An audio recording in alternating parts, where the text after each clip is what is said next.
Number one, put God first. Put God first in everything you do.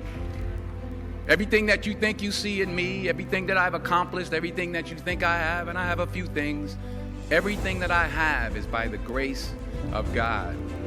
Understand that. It's a gift. 40 years ago, March 27th, 1975, it was 40 years ago, just this past March, I was flunking out of college. I had a 1.7 grade point average. I hope none of you can relate. I had a 1.7 grade point average. I was sitting in my mother's beauty shop. They still call it beauty shop now? What do they call it now? Yeah, I was sitting in the beauty parlor. I was sitting in my mother's beauty parlor, and I'm looking in the mirror, and I see behind me this woman under the dryer. And every time she looked up, every time I looked up, she was looking at me. Just looking me in the eye. And I didn't know who she was, and I said, she said, somebody give me a pen, give me a pencil. I have a prophecy.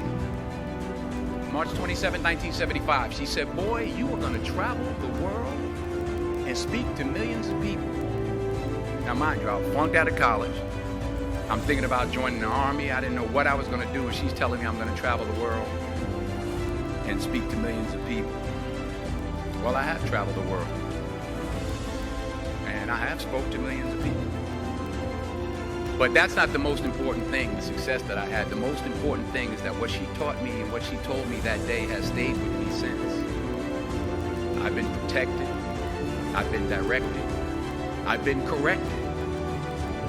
I've kept God in my life, and it's kept me humble. I didn't always stick with him, but he always stuck with me. So stick with him in everything you do. If you think you want to do what you think I've done, then do what I've done and stick with God. Number two, fail big. That's right. Fail big.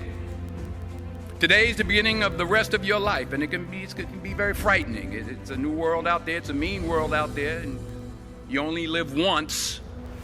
So do what you feel passionate about. Take chances professionally. Don't be afraid to fail. There's an old IQ test, was 9 dots, and you had to draw 5 lines with a pencil within these 9 dots without lifting the pencil. The only way to do it was to go outside the box. So don't be afraid to go outside the box. Don't be afraid to think outside the box. Don't be afraid to fail big, to dream big. But remember, dreams without goals are just dreams, and they ultimately fuel disappointment. So have dreams, but have goals. Life goals, yearly goals, monthly goals, daily goals.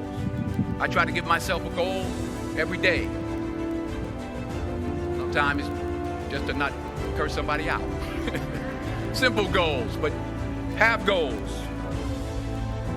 And understand that to achieve these goals, you must apply discipline and consistency.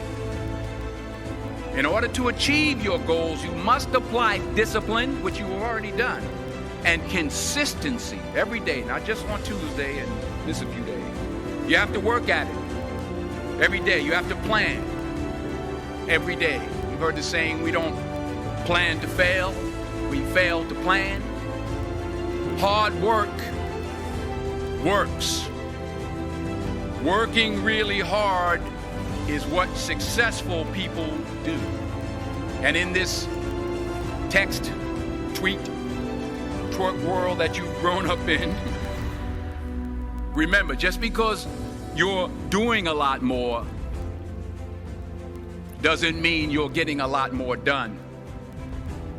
Remember that. Just because you're doing a lot more doesn't mean you're getting a lot more done.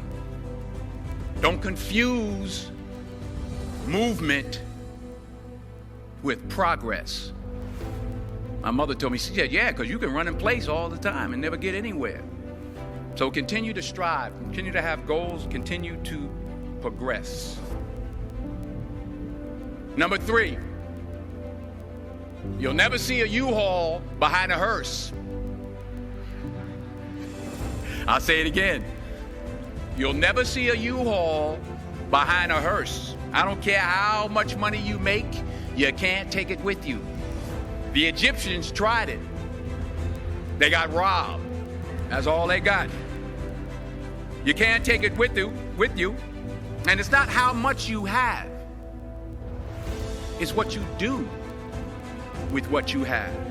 We all have different talents. Some of you will be doctors, some lawyers, some scientists, some educators, some nurses, some teachers. Yeah, okay. Some preachers. The most selfish thing you can do in this world is help someone else. Why is it selfish?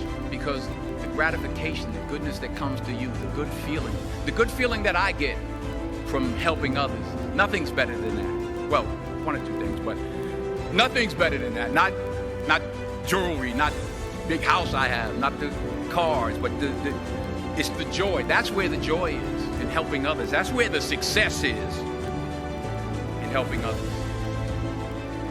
Finally, I pray that you put your slippers way under the bed tonight, so that when you wake up in the morning, you have to get on your knees to reach them. And while you're down there, say thank you for grace. Thank you for mercy. Thank you for understanding. Thank you for wisdom. Thank you for parents. Thank you for love. Thank you for kindness. Thank you for humility. Thank you for peace. Thank you for prosperity. Say thank you in advance for what's already yours. It's how I live my life. That's why I am, one of the reasons why I am today. Say thank you in advance for what is already yours. True desire in the heart for anything good is God's proof to you, sent beforehand to indicate that it's yours already. I'll say it again. True desire in the heart, that itch that you have, whatever it is you want to do, that thing that you want to do to help others and to grow and to make money, that desire, that itch, that's God's proof to you, sent beforehand already to indicate that it's yours. And anything you want good, you can have. So claim it. Work hard to get it. When you get it, reach back. Pull someone else up. Each one, teach one. Don't just aspire to make a living. Aspire to make a difference.